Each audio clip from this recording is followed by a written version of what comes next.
په دې خبرونه کې په دې غږیږو چې څنګه ځوانان کولای شي ګټور او منطقي بحثونه وکړي. بحثونه معمولا د دې لپاره کېږي چې خلک یې ښې نتیجې یا حقیقت ته ورسیږي. دا بحثونه خپل نزاکتونه لري، خو په افغانستان کې ځینې داسې ځوانان هم شته چې دغه نزاکتونو ته پام نه کوي. ډیر کله دوی د دې پر ځای چې منطقي دلایل وایي، مقابل لوري ته سپکه خبره کوي، توهینوي، تهمت او ټاپه پرې لګوي، په شخصي حریم تیری کوي او د یو سالم بحث ته کېدو مخه نیسي. په دې خبرونه کې په همدې اړه غږیږو چې ولې افغان ځوانان په بحثونو کې احساساتي کېږي او د دلایلو د ویلو پر ځای ناسمه ژبه کاروي. په بحثونو کې د ناسمو الفاظو کارولو پایلې څه کېدلی شي او ځوانان څنګه ګټور او منطقي بحثونه کولای شي. په همدې اړه د خبرونې له میلمنو سره غږیږو. میلمانه مو ټول اهل قلم خلک دي، دوی به په دغه مسایلو راته وغږیږي. په پیل کې ورزو ښاغلی ډاکټر مالک ستانیزی له موږ سره یو ځای شوی. ډاکټر صاحب هم لیکوال دی، هم شاعر دی او سره لدی په ټولنیزو شبکو کې فعال کس دی. د خپل ویډیوګانې کوي، په مختلفو مسایلو غږیږي. خدای به کې دې شي ل زینو اختلافي مسایلو سره هم مخ شوی وي، داسې چې یو چا د خبره نه وي خوښه کړي، خو دا غوي عکس العمل د خبرو په وړاندې څه ډول وایا د دلیل ورته ویل شوی دی، په دلیل خبره رد شوی دی، په بل ډول چې مخکې ما یادونه کړې هغه سي مخالفت ورسره شوی.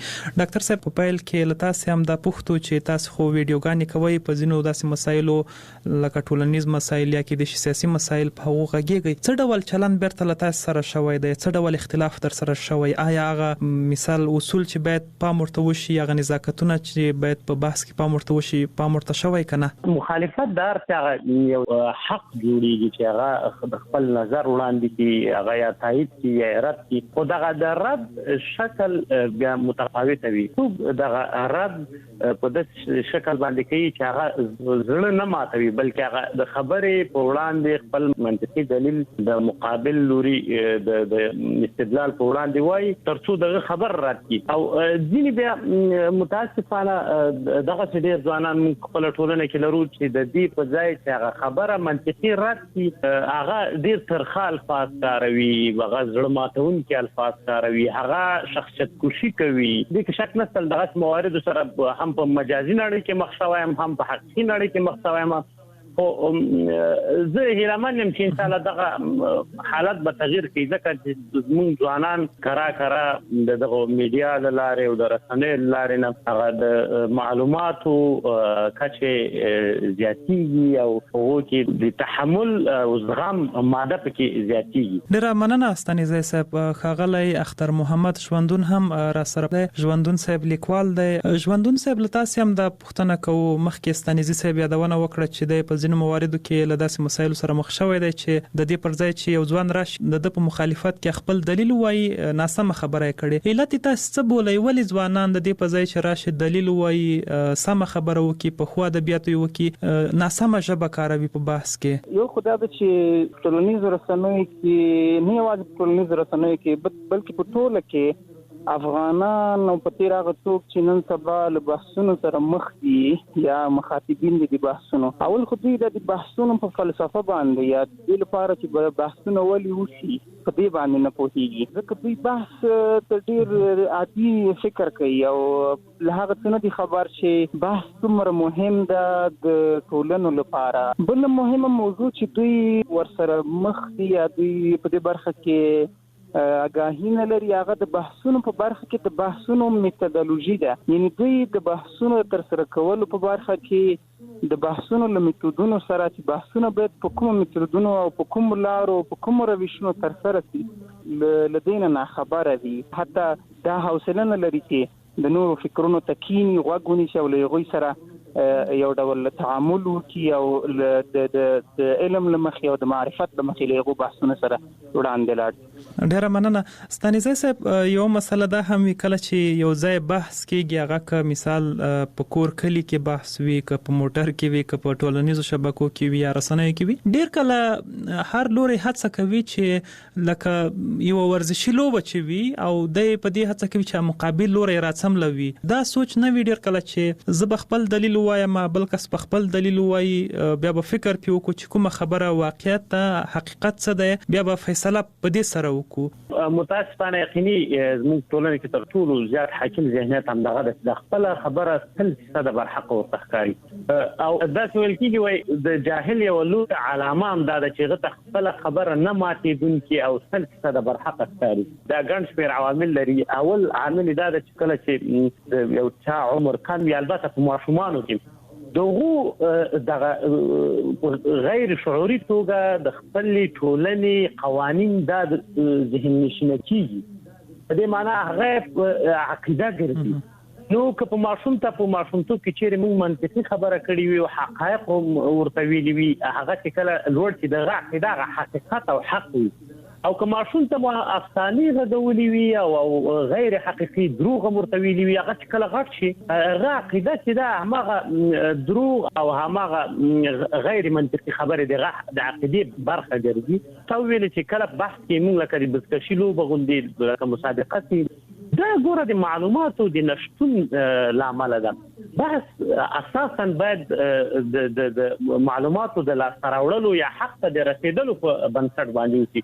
موږ متاسفانه ولوی علمیا یا غمیزه همدا ده چې موږ بحث د دې لپاره نه کوو چې موږ معلومات لاسته راوړو. موږ بحث د دې لپاره کوو چې مقابل لوري راتملو خپل ځان برحقه او خپل خبره برحقه ثابت کړو. ژوندون صاحب یو موضوع چې ستانیز صاحب یادونه وکړه غدا ده چې په کور کلی کې معمولا چې یو ځوان مثال رازلمې کېږي لغه ماشومتوبه کله چې د یو کار کوي د کار په ډیرو ناسمو الفاظو نقديږي هغه کده مور او پلار لخواوي هغه مخالفت په داسې الفاظو کېږي چې توهین پکې وي ماشوم مثال رټي نو د چې کله رالوي شي هم په هغه مسایلو کې چې د دل فکر سره د دل خواخي سره جوړ نه وي دغه یو چلند یا عکس العمل خپلوي.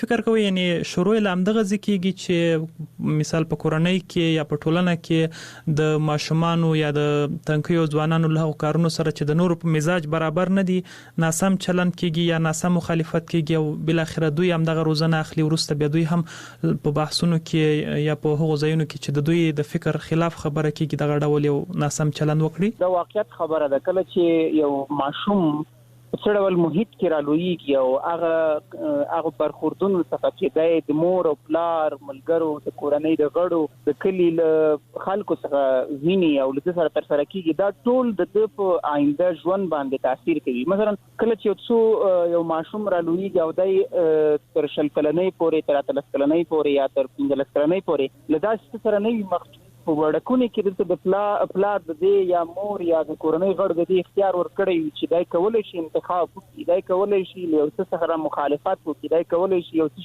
څه په خپل خواخه خپل فکر او خپل مزاج سره مخ یوسي. نو دا ډول انتخاب چې کله موږ له ماشوم څخه واخلو یا دا ډول انتخاب کله چې موږ له ځوان څخه واخلو یقینا چې دا د دې په روح او روان باندې د دې په ټول ژوند باندې تاثیر کوي. مثلا د بحث د موضوع په اړه وایم همیشه مثلا زموږ په کورونو کې په ټول افغانستان کې او د افغانانو په کورونو کې دا غیر نادره خبره ده چې یو ځوان د خپل کورنۍ د غړو په مقابل کې د یوغي ادعا یا د یوغي خبره چیلنج کړي ځکه دا زمونږ د ټولنې په جوړښت کې دا یو نورم پاتې شوی دی یو قاعده پاتې شوی ده چې ته نه باید داسې یو چا ستانه یو ورځ پورته وي دغه خبره راځي حال دا چې هغه شاید غلطه خبره کوي مګر دا یو اخلاقی جرأت غواړي چې ته مثلا یو مشر ورور د پلار د تر یا د کورنۍ د مشر غړي خبره ردوي او وتوای چې دا خبره تا ناسمه ده اصلي خبره ده دا بلکې موږ په تعلیمي نصاب کې د ډېر غټه ستونزه لیدل کیږي. په ټول تعلیمي نصاب کې تاسو شاید په دې ټولو په خپل ژوند کې داسې نوې لوستي په تعلیمي نصاب کې چې د غل لارې تاسو داسې واګاهي درکړل شي چې تاسو یو نقادانه فکر یو خلاق فکر خپل کړئ. ستانیزه صاحب ژوندون صاحب یادونه وکړه چې په خوانځي کې مثال یا په هنتونو کې موږ دغه سن لرو چې هلته دغه ډول یو فضاوي چې ارڅوګ راشي خپل خبره وکي نو راشي دغه خبره نقد کی اختلاف ور سره وکي او بل اخره دغه اختلاف سولهیز وي یعنی هر څوک کله یو بل خبره منی هم نه سره خو احترام ورته وکړي. مثال ته یو نظر لري ته وایي زه نه منم خو احترام لرم ځکه دا ستاسو نظر دی ته یو فرد څنګه چې خدای مثال زما واستغه ظاهر متفاوت پیدا کړی دغه فکرونه هم متفاوت دي. نو ستاسو په نظر لکه ژوندون صاحب چې یادونه وکړه څنګه کې د شي په خوانځیو کې په پوهنتونونو کې یا په نورو ښوونیزو مرکزونو کې دغه ډول بحثونه رامنځته شي چې دغه ځوانان زده کړي چې دوی مثال په نورو ځایو کې څه ډول بحث وکړي داسې بحث چې شخړه پکې نه وي نتیجه خراب نه وي وهل ټکول یا خدای مکمرګ پکې نه وي بلکې بحث داسې وي چې یو ښه نتیجه ترلاسه شي او حل لاره ترلاسه شي. یعنی اساس په نظر څه باید وشي؟ اولینه موضوع دا چې د فوقیت موضوع باید لمنځه وویستل چې ترڅو د عذاب بحث په ښوونځیو کې لاره هواره شي. او موږ متاسفانه په تعلیمي سیستم کې ډېر مشکلات لرو. ګورئ دلته د اروپایي هیوادونو کې چیرې تاسو وګورئ چې یو حقیقي ژوند لپاره یو برابر انسان ښوونځي تولیدي په دې معنی ماشوم ته لامبو ورزده کول د ښوونځي دنده ده. دلته سایکل ورزده کول د ښوونځي دنده ده. شپینګ یا د کشته چلول د ښوونځي کې ورخي. متاسفانه موږ د ماشومانو مازغه په ښوونځي کې په قصو باندې وپړسیو. اتلس مضامین په دې کې ډیر کم د مضامین چې هغه په حقيقي ژوند کې په اصطلاح په دردوخي موږ په د تعلیمي سیستم کې یقیني ډیر زیات مشکلات لرو. خو خبره دغه د بحث او منطق دی اوریدو او د ځم هر انسان باید دا زغم ولري چې هغه د خپل تر ټولو سخت‌ترین مخالف منطق خبره او استدلال واوریدل. یعنی دغه زغم باید پکې چې د خپل مخالف خبره واوري او په دې باندې فکر وکړي چې دا ولې دغه فکر رسلای ولې دومره دماغ کلک مخالف شوی ده کنه. دغه زغم چې کله په پیدا سو هغه په حقيقي معنی عالم انسان دا، هغه په حقيقي معنی حلیم انسان دا، هغه په حقيقي معنی باندې حکیم انسان دا. من خاورېدونکي نه یو کته چې له نور دنیا سره افغانان مقایسه کوي. افغانان چې لږ د چاغه مالی وضعیت خراب یا لږ په علمي کچه هغه به مفکوروي انسان به خو په اصطلاح په هغه د ذکر ډیګري په لحاظ بلدنه هغه خبره څه بالکل اطمینان نه کوي. غږیږي ځان په موبایل کې مصرفه کیږي ځان خو د خواته حتی په دغه کانسلینګ یا رواني مشاوره کې دا موضوع ډیر ښه مطرح کړي. تاسو به آی کانټاکټ موجود سترګو په اصطلاح جنگول تاسو باید په جدي کې مقابل لوري پټي دي کې نه ناسره تر احساس د کمتري پیدا نشي. په همدغه اساس باندې مونږه حتی په دغه اوریدلو کې باید خاورېدونکو چې د مقابل لوري ولو کدي مو مخالف هم وي دغه خبره تر پای واورو چې یاره د غوښتنه څه ده د غوښتنو هغه د وینا نه ټول څه د په باندې ځان سیپوکو. دا شی د موږ په ټولنه کې نشته. بس چې یو چاته په ماته د خپل کاذب توګه په ځان دی عالم په توګه منلې په ټولنه باندې هغه یو ډیر سیاست مو خلک ډیر ته متوجي ناسي. دا مثال موږ په ټولنه کې ډیر زیات لرو. سوشل میډیا یو ښه پلیټ فارم د ګوري دغه لپاره دغه افکار ته مطالعه کوي ټولنه دا د ذوق په کوم شکل لکنه بیا د خپل ټولنې دغه د لویدل ذوق پته د تلګي موږ د خلکو څومره لویدل ذوق لري.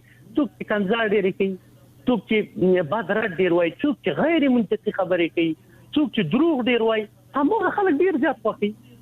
همغه خلکو باندې ډیر موثر دي. تر خلک یو ډول علاقه ډیر پیدا کوي. څوک حقیقت راټوي، څوک منطقي خبر راټوي، څوک نرمه خبر راټوي.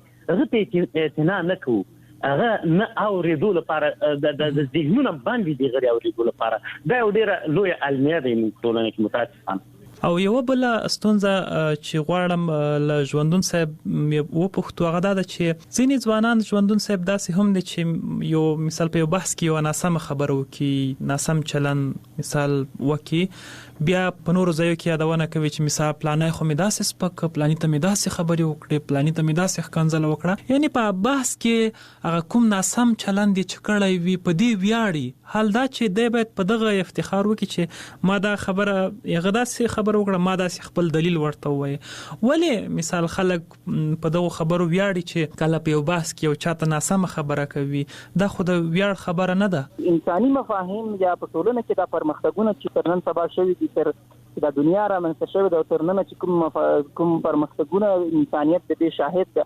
دا ټول د منازعې، د مخالفت، د فکری مخالفت د دې مخالفتونو پایلې دي. یعنی نتیجې چې دا یوازې د دې نه دي که چیرې په ټولنه کې 200 کاله یو خبره رایجه وي، یو فکر رایج په ټولنه کې، یو باور رایج په ټولنه کې، هغه ټولنه هیڅ وخت متنوع ټولنه نشي جوړېدلی. د دې لپاره چې د بحثونو د دې لپاره کوو نو خو ځوانان په دې نه خبره دي. دا تر ټولو غټ دلیل ده. یعنی افغانان په تېره بیا هغه کسان چې نن سبا بحثونه کوي او بحثونه هم تر ډېره پورې داسې چې هغه حتی منازعې ته خلک رسېږي، یعنې جنجال ښکنځلو ته بعد رد الفاظ یو بل ته وایي.